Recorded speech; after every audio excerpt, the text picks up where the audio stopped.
Got it. All right. Now, tell them who you are, tell them what you did, and look at that guy. All right, look at this guy right here. I'm Ron Chilton, and I was at KLO in 73, 74, and I think 75. I'm trying to remember what year I was fired. Any of you guys? I worked with Bob Klein and Gary Major, Pete Boyce. Do you remember? Who was the other engineer, Pete? Bruce Clark. Jerry Snap. Jerry Snap. Tad Murray, Bull Grady, and that gang. But you know, we are all connected, intertwined with several radio stations. I'm amazed at how many worked at my hometown radio station of WHIR. That's where I got my first gig. Ray Holbrook hired me as the Nighthawk. And I remember that we had something called an echo chamber. It was an echo button on the console, and we would say, and now, the weather report from the Werland Radio Tower. Remember that, Johnny? Well, I was green.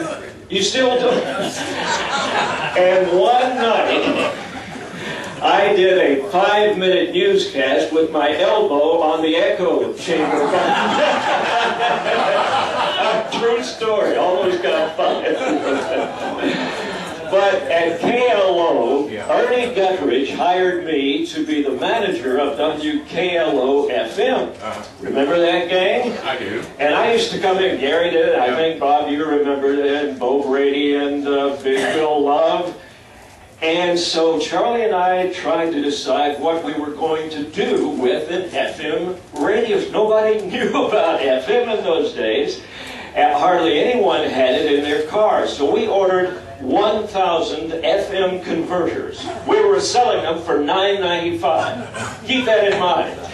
And so Charlie finally said, you're going to be the morning announcer with beautiful music and plagiarized traffic reports and so forth. So we tried that for a number of years, as I recall.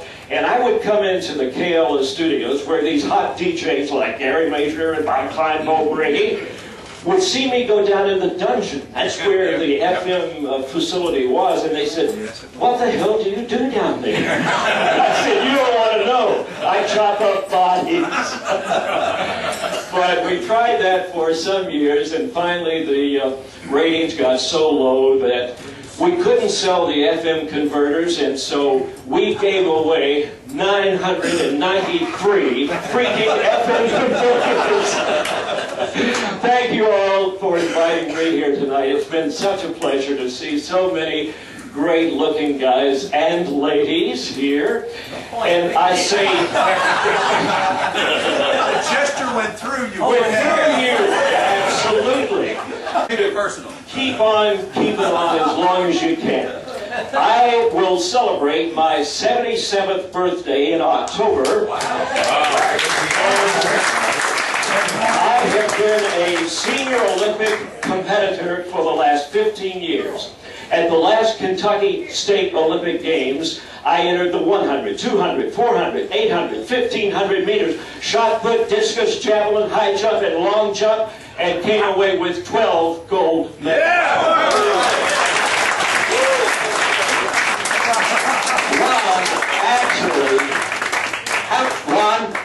Yeah! Ron, how many actual medals have you won? I don't keep count. 378. No, it's over 1,000, isn't it, altogether? Yeah, but I'm lucky. Isn't it over 1,000? Yeah, just over. He probably has the Guinness World Record for senior Olympic winnings, and most of them are gold medals. Oh, a few bronze and silver. Ron, we'd also like to thank you for being the first person since 1994 to use the term "keep on keeping on." That touched me. There are so many wonderful stories here. Have I missed anybody? Yeah. Who did I miss? Gary. Gary? I'm sorry. Well, bring him up here. Come on, Johnny. Cover me. I tried to get everybody. Come on, Gary. Giacomo, we got to get Gary up here because he knows too many stories. If he doesn't get up here, you may tell them all. Amen. Nice, nice.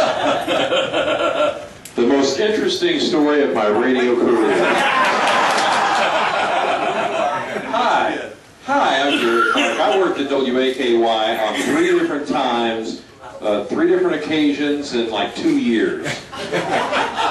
Because they were going to put me on overnight, so I went over to WCII 1080 and did country, and then 6 months later, they called me back at WAKY, so I went back to WAKY. So I worked there 3 different times. But the thing about it was, I started where a lot of folks in this room started, WSTL in Eminence, Kentucky, the Big 16. I worked there in 1976 to 1978, and the whole time I was on the air, I always was thinking, I wish Johnny Randolph was listening right now. I wish I was good enough to be on WAKY. Well, the thing of it is, years later, Johnny Randolph ended up owning WSTL in Eminence, and I had just been fired from WAKY, so Johnny Randolph calls me up to offer me a job at WSTL. That is a true story. Happened in 1986. And you know what? I turned him down.